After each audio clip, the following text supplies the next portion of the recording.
Singapore के जो prime minister हैं जो कि लॉरेंस वोंग, ये उस वक़्त फाइनेंस मिनिस्टर हुआ करते थे जब इंडिया सिंगापुर जो है वो 3+4 डायलॉग शुरू हुआ था।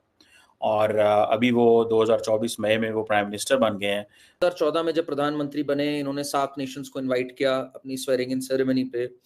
नवाज शरीफ जी भी आए वहां पर, बट उसके बाद unfortunately terrorism also continued and he was very clear that terror and talks can't go together.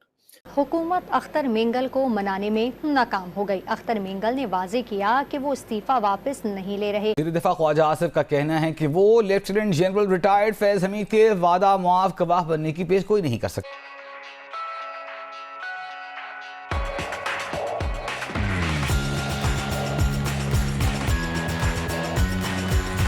जिनसे नरेंद्र मोदी अभी थोड़ी देर में मुलाकात करेंगे।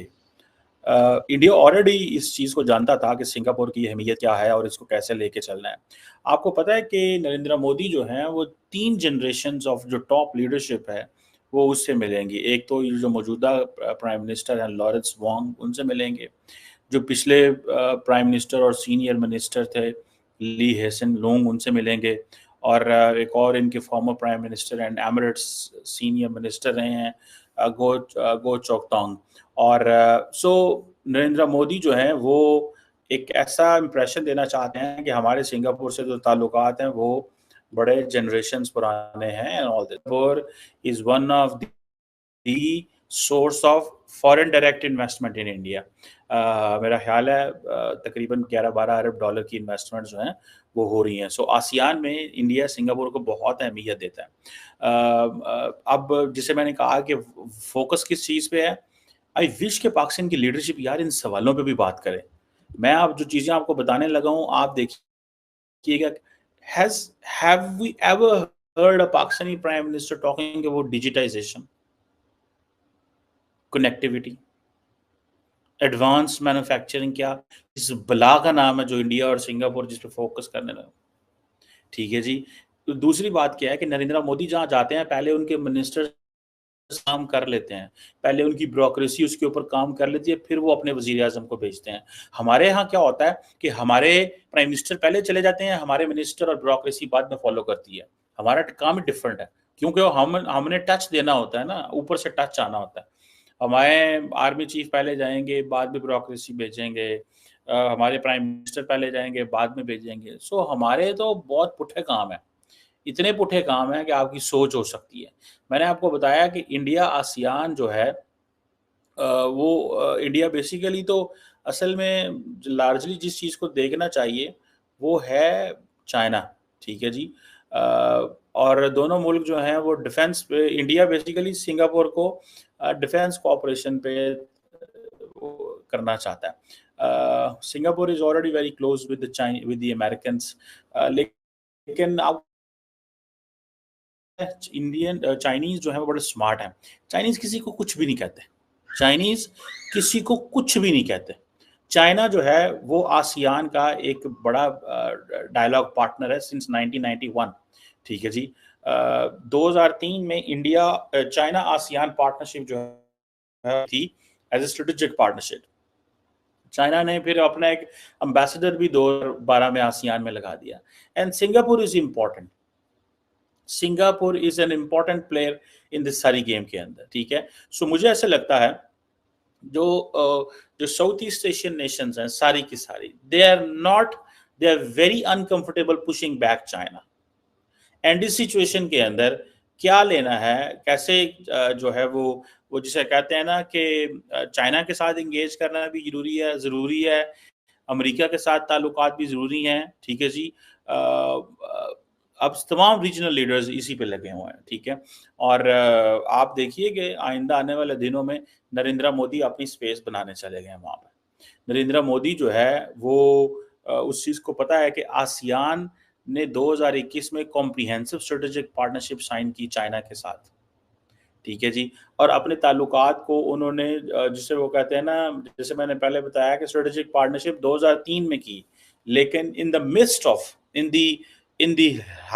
The height of all this जो रिलेशन चल रहे हैं उसमें आप देखें कि आसियान ने कॉम्प्रिहेंसिव स्ट्रेटेजिक पार्टनरशिप यानी कि अमेरिकन इन्फ्लुएंस और जो भी है वो उनको इस चीज़ की कोई परवाह नहीं है। वो समझते हैं कि नहीं, हम आसियान और चाइना को काम करने की ज़रूरत है।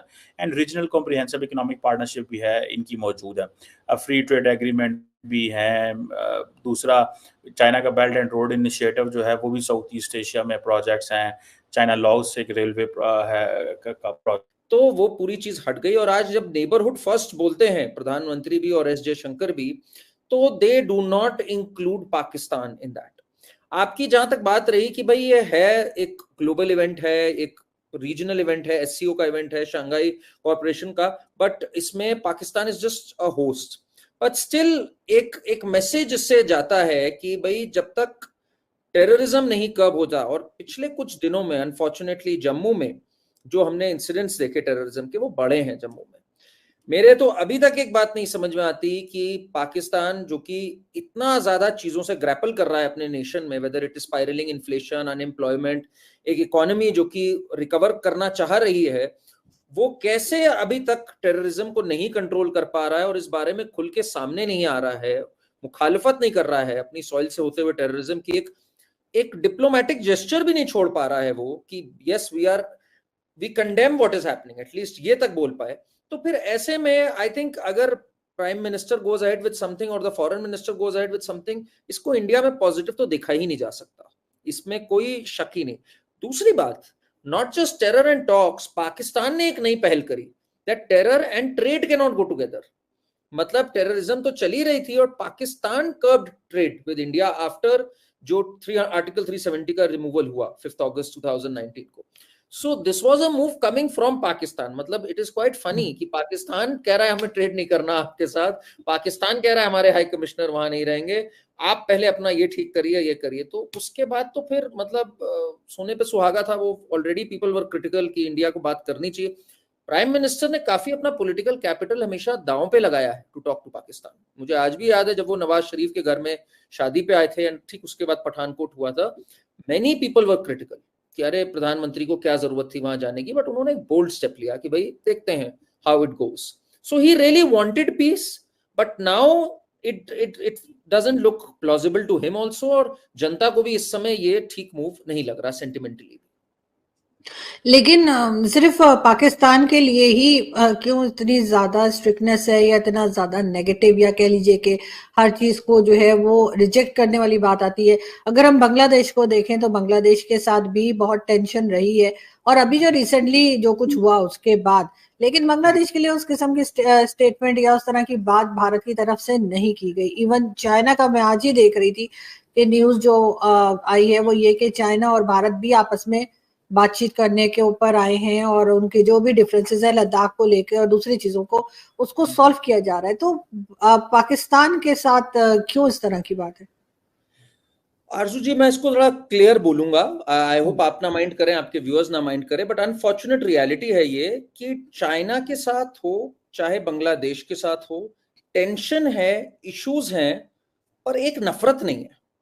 कहीं ना कहीं अनफॉर्चुनेटली, अच्छी बात तो नहीं होती कभी भी, पाकिस्तान के साथ एक सेंटिमेंट जो है, 4 वॉर्स हो गई और अलग अलग हो गए, कुछ लोगों के साथ जरूर अच्छा वो है व्यवहार, बट लार्जली एक माहौल जो है वो एक नफरत की ओर बढ़ चुका है। एंड ये अभी से नहीं बढ़ा, बहुत टाइम से बढ़ता आ रहा है, बिकॉज हम हमेशा फील करते हैं we are backstabbed by Pakistan.